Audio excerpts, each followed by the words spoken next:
The professor had written one sentence on the whiteboard, and that sentence had not let me go for 3 weeks.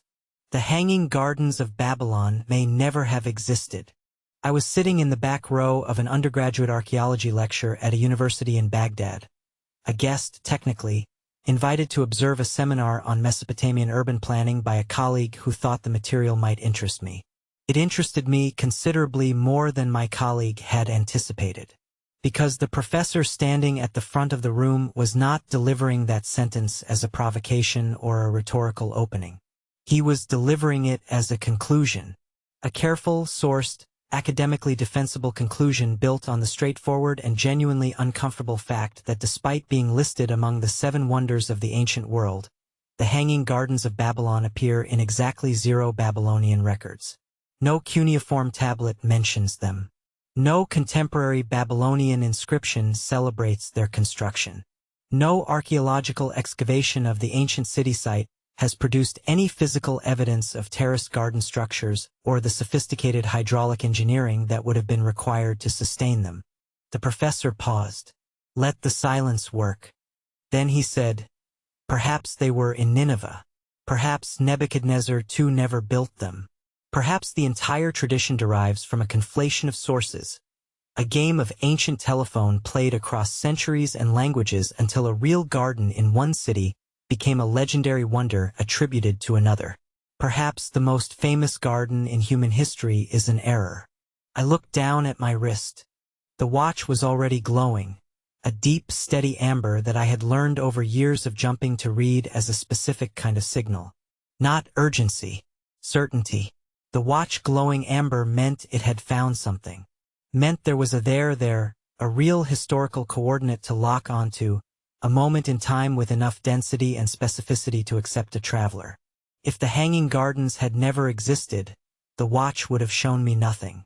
It would have remained dark and inert the way it always does when I point it at a historical fiction, a myth with no factual core, a story that never had a real moment inside it.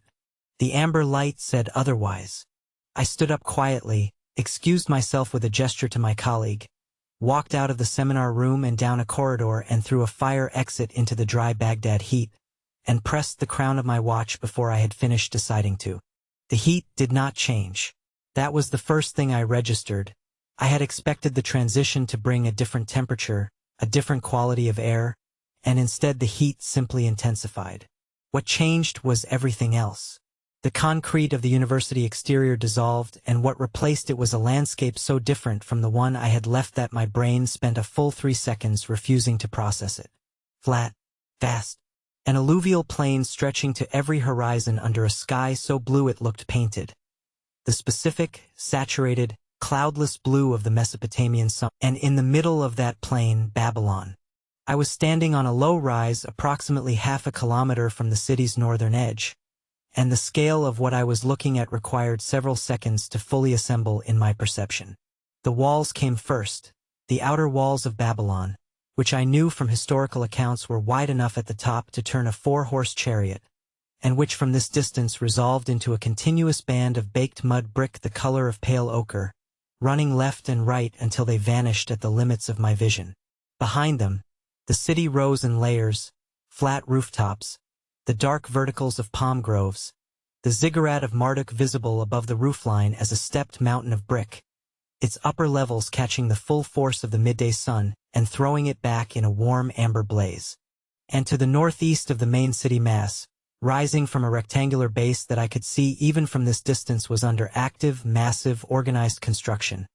Something that did not yet look like a garden and did not yet look like a wonder but looked like exactly what it was. A project of extraordinary ambition in the process of becoming itself. I walked toward it. The closer I got, the more the scale resolved into human detail, and the human detail was staggering. 10,000 workers, the number I had read in secondary sources, and standing at the edge of the construction site I revised it upward. Moved across the site in organized streams that from a distance resembled the movement of a colony of insects and up close resolved into something more precise and more brutal. Gangs of men hauling dressed stone blocks on wooden sledges. The sledges running on rollers of palm wood that teams of boys collected from the front and ran to the back in a continuous relay. Lines of workers passing baskets of river clay hand to hand from a central mixing station toward the rising terrace walls. Supervisors moving between the groups with wooden tallying sticks, counting loads, marking progress, shouting in Akkadian at a pace and volume that suggested the deadline for this project was not negotiable. The structure itself was rising in distinct levels. A series of massive stone-faced terraces stepping upward like an artificial mountain, each terrace retained by a wall of remarkable thickness, far thicker than mere garden soil would require, and I understood immediately why. The weight, the engineering problem at the heart of the hanging gardens was not botanical. It was structural. To hold the depth of soil required to root full-size trees. Not shrubs, not ornamental plantings, but trees, mature trees with root systems that needed meters of growing medium. Each terrace wall had to bear a load that would have challenged engineers with modern materials. These men were solving it in baked brick and bitumen and dressed limestone, and they were solving it correctly, because the structure in front of me was rising true and plumb and solid in a way that told me it would stand for centuries. This was the engineering I had come to see, because the structural problem, enormous as it was in some ways the simpler half of the challenge. The deeper problem was water. The Euphrates ran to the west of the city, and the garden site was elevated, not dramatically, but enough that lifting river water to the upper terraces required a mechanical solution that should not, by any reasonable assessment of the available technology, have existed in 580 BC. What I found at the eastern base of the structure was a chain pump system of a sophistication that stopped me cold. A series of large wooden wheels, each perhaps 4 meters in diameter, were mounted on timber frames at the base of the terrace structure, their lower edges dipping into stone-lined channels that carried water from a branch of the Euphrates via a cut that I could see extending eastward across the plain. Each wheel carried along its rim a continuous chain of leather buckets. As the wheel turned, driven by teams of workers operating long wooden cranks set perpendicular to the wheel's axis, the buckets on the descending side entered the water channel, filled, rose on the ascending side, and tipped their contents into a stone-receiving channel set at the height of the wheel's apex. From there, the water ran by gravity along sealed bitumen-lined channels into the terrace above. At the next level, another set of wheels lifted the water higher still. And above that, another, a cascade of mechanical lifts stepping the water of the Euphrates up through the full height of the terrace structure, level by level, until it reached the highest garden and could run back down through the planted beds by gravity, watering everything on its descent. I stood and watched it operate for a long time. The sound was extraordinary. The groan of the wooden wheels under load, the slap of the leather buckets hitting the water surface, the continuous rush of water moving through the stone channels, underneath all of it the rhythmic grunting of the workers on the cranks. A sound that carried its own specific human dignity, the sound of bodies doing enormous work with complete physical commitment. The men on the cranks were rotating in shifts. I watched a changeover happen with the smooth efficiency of a well-drilled operation. The incoming team taking the cranks without any interruption in the wheel's rotation. The outgoing team moving away to a shaded rest area where clay water jars waited on a low stone shelf. Above the machinery, the terraces were already planted on the lower levels. And here the garden announced itself in a way that the construction site below had not prepared me for. Against the raw ochre and gray of the upper levels under active construction, the lower terraces were vivid, almost violently vivid, the kind of green that exists in the human visual system as a primary emotional signal rather than simply a color. Date palms rose from the lowest terrace in a formal row, their crowns catching the desert wind and moving with a slow, considered elegance entirely out of keeping with the industrial noise below.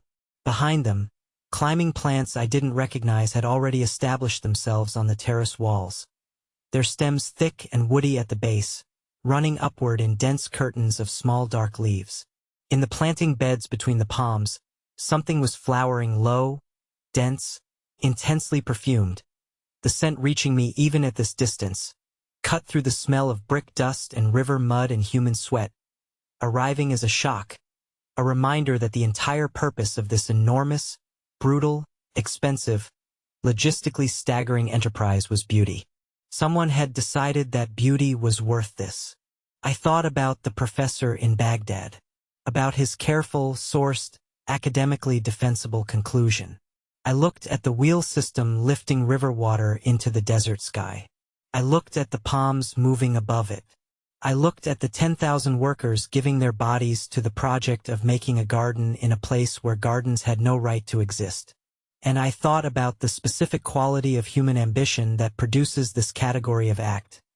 Not the ambition of conquest or accumulation, but the ambition of creation. The decision to make something that did not need to exist, in a place that actively resisted its existence, at a cost that could not be justified by any practical accounting. The ambition that says, here, in the middle of this desert, there will be a garden. There will be trees and water and perfumed flowers and the sound of irrigation in the heat. There will be shade. There will be green. Because I have decided there will be, and I have the power to make my decision real, and I want, more than almost anything else I could want, to make something beautiful. Nebuchadnezzar, too, if the tradition is correct, built the hanging gardens for his wife Amytis, who had grown up in the green hills of Media and found the flat, brown Babylonian plain unbearable. He built her a mountain. He built her a forest. He moved the water of a river upward through mechanical ingenuity to make a desert bloom at height, because she was homesick, and he loved her, and love at the scale of empire produces monuments. I found that, standing at the base of it, I could not call it excess. My watch buzzed. The amber glow at the edge of the face had shifted to a low, warning red. The site supervisor 30 meters to my left had noticed me. A figure standing at the edge of the construction area in clothes that made no sense for the era, and was walking toward me with the purposeful expression of a man about to ask a question I could not answer in any language he would accept. I looked one last time at the wheels turning, the water rising, the green terraces catching the Mesopotamian sun above the noise and dust and organized human effort of the construction site below. Then I pressed the crown. The desert heat dissolved. The wheel sounds dissolved. The perfume of the flowering plants, that final, impossible, desert-defying perfume, dissolved last. I was back in the Baghdad heat, standing outside a university fire exit, the dry modern air of the city pressing against my face. From somewhere inside the building, faintly, I could still hear the professor's voice continuing his lecture about the absence of evidence. I straightened up, walked back inside, sat down in the back row. The professor was still at the whiteboard, the single sentence still written there in blue marker. The hanging gardens of Babylon may never have existed. I opened my notebook and wrote, in the margin beside my earlier notes, 3 words. They were real.